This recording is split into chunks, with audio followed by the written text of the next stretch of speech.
여러분 반갑습니다. 오늘 같이 보실 하나님의 말씀은 전도서 7장 20절입니다. 선을 행하고 전혀 죄를 범하지 아니하는 의인은 세상에 없기 때문이로다. 아멘. 기독교 강요 25번째 묵상 2권 2장입니다. 사람의 비참한 현 상태, 의지의 자유를 빼앗긴 채 종의 상태에 매여 있음이라는 주제를 가지고 하나님의 말씀 듣겠습니다. 성경은 모든 인간을 죄인으로 규정합니다. 죄를 전혀 범하지 아니하는 의인은 세상에 없답니다. 우리는 이 말씀에 동의합니다. 예수님을 믿지 않는 사람일지라도 어느 정도 동의할 수 있을 듯한데요. 문제는 죄를 어떻게 이해하느냐 하는 거예요. 죄를 범하지 아니하는 의인은 세상에 없다고 하는데 교회 밖에 있는 사람들도요. 의외로 그래, 우리가 다 죄인이지. 내가 살면서 참 잘못한 게 많지. 의외로 이렇게 죄를 인정하는 경우를 많이 볼 수 있습니다. 문제는요. 성경이 말하는 죄가 뭐냐 하는 거죠. 자기가 죄인임을 인정해도 어디까지나 윤리나 도덕, 양심의 기준에서만 그렇게 동의를 하는 거죠. 당연히 인간은 여전히 이성이 있고 의지가 있어서 선한 일을 하죠. 어떤 개별 행위들을 놓고 볼 때 얼마든지 그럴 수 있어요. 그러나 성경은 죄를 그렇게 이해하지 않아요. 하나님이 원래 만드신 목적과 질서에서 벗어난 것을 가리켜요. 이 상태에서 얼마든지 우리의 양심의 기준에서 선한 일을 할 수도 있겠죠. 그러나 어제도 말씀을 드린 것처럼 마치 썩은 재료를 넣은 음식과도 같아요. 재료 자체가 썩어 있기에 아무리 요리를 잘해도 하나님 기준에서 제대로 된 음식이 될 수 없는 거죠. 성경은 인간이 전적으로 타락했다고 말합니다. 인간이 전적으로 타락했다 하는 건요. 죄가 우연적인 것이 아니다라는 거예요. 우연적이다라는 것은 내가 조금 부주의해서 내지는 게을러서 또는 노력을 하지 않아서 약이 되었다는 거예요. 그러나 성경은 죄를 그런 우연이 아니라 필연으로 이해를 합니다. 죄를 안 짓고는 살 수 없는 존재. 죄를 인간이 반드시 지을 수밖에 없는 필연적인 것으로 이해를 합니다. 우리가 이 땅을 사는 한 반드시 죄의 지배 아래 이 죄를 지향하며 살아갈 수밖에 없는 필연적인 것으로 죄를 이해를 해요. 네가 조금 부족하고 모자라서 네가 부주의해서 죄를 지었다고 말하면 대부분 동의합니다. 그러나 너는 무조건 반드시 죄를 지을 수밖에 없다고 이야기하면 동의하기가 어렵죠.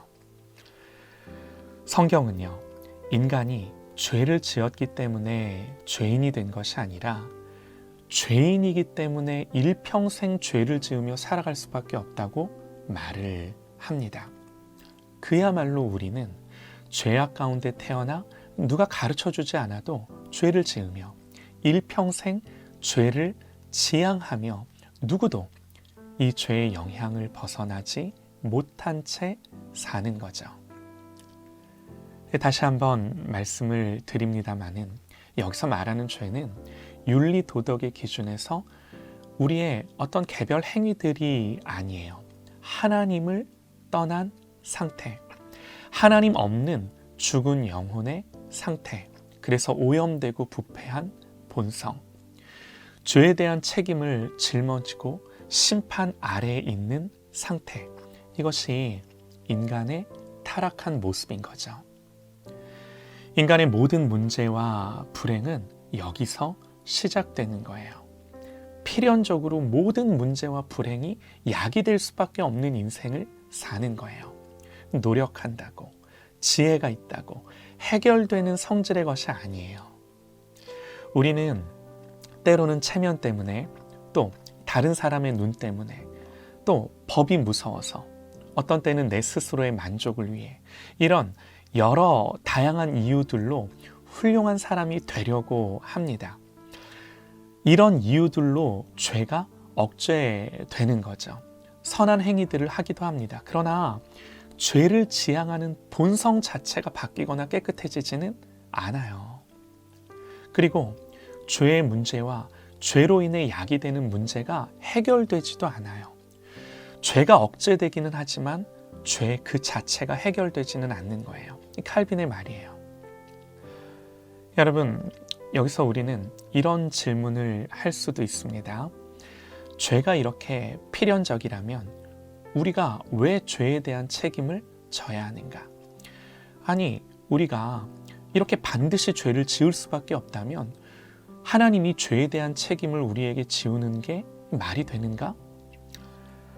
그런데 여러분, 한번 생각해 보시죠.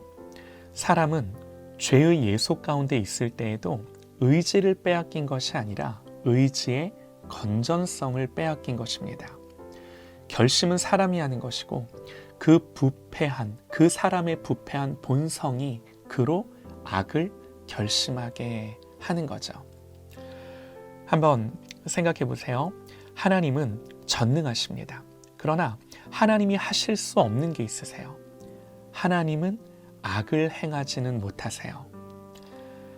하나님이 악을 행하지 못하심은 어떤 힘에 의한 강제를 받아서가 아니라 스스로가 무한히 절대적으로 선하시기 때문입니다. 하나님이 절대적으로 선을 행하신다는 사실이 하나님의 자유의지를 방해하지 않듯이 사람이 필연적으로 악을 행한다고 해도 그가 의지 자체를 박탈당한 것은 아닙니다. 인간은요, 필연적으로 죄를 짓지만 자원해서 스스로 죄를 짓는 거예요. 죄를 지을 수밖에 없지만 자기 책임하에 죄를 짓는 것입니다.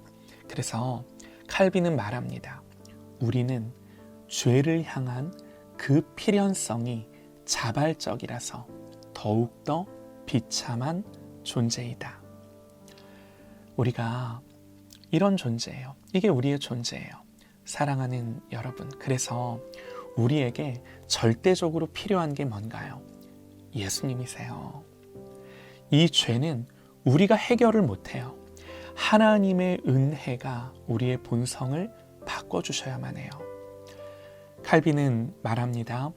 우리는 우리가 누구인지를 알 때 우리의 모든 자랑과 자신감이 사라지게 되며 우리는 진심으로 겸손해지고 수치심으로 위축될 것이다. 우리 자신을 참으로 알면 자기 신뢰가 없어진다. 만일 여러분이 내게 기독교의 규범이 무엇이냐고 묻는다면 나는 첫째도 둘째도 셋째도 그리고 언제까지나 겸손이라고 대답할 것이다.